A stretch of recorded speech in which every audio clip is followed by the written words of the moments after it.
ৰাজ্য চৰকাৰ কৰ্মচাৰীসকলৰ বাবে জনাব বিচাৰিছোঁ এটা ডাঙৰ খবৰ। কৰ্মচাৰীসকলে দিব লাগিব এইসমূহ নথিপত্ৰ। কৰ্মচাৰীসকলৰ ফালৰ পৰা এইসমূহ নথিপত্ৰ বিচৰা হৈছে। কোনসকল কৰ্মচাৰীয়ে দিব লাগিব, কি নথিপত্ৰ দিব লাগিব, সবিশেষ আপোনালোকক জনাব বিচাৰিছোঁ। ভিডিঅ'টো প্ৰথমৰ পৰা শেষলৈকে চাই থাকিব।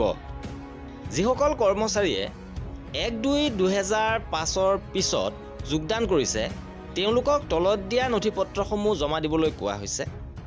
নিযুক্তি পত্ৰ, বিজ্ঞাপন, যি বিজ্ঞাপনৰ ভিত্তিত নিযুক্তি হৈছিল, নিৰ্বাচিত তালিকা আৰু এই নথিপত্ৰসমূহ মাৰ্চ 2024 ভিতৰত খণ্ড প্ৰাথমিক শিক্ষা বিষয়া কাৰ্যালয়ত জমা দিব লাগিব। অৰ্থাৎ 1 ফেব্ৰুৱাৰী 2005 পিছত যোগদান কৰা শিক্ষক কৰ্মচাৰীসকলৰ পৰা এই নথিপত্ৰসমূহ বিচাৰিছে আৰু অতি জৰুৰী বুলি ইয়াত উল্লেখ কৰা হৈছে।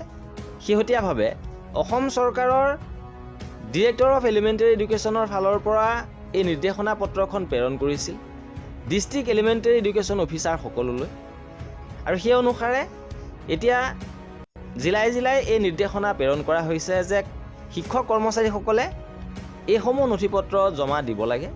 আৰু এয়া আছিল এই ভিডিঅ'টোত। কৰ্মচাৰীসকলৰ সকলো খবৰ পাই থাকিবৰ বাবে আমাৰ চেনেলটো ছাবস্ক্ৰাইব কৰি ৰাখিব। ভিডিঅ'টো শেষৰলৈকে চোৱাৰ বাবে বহুত ধন্যবাদ।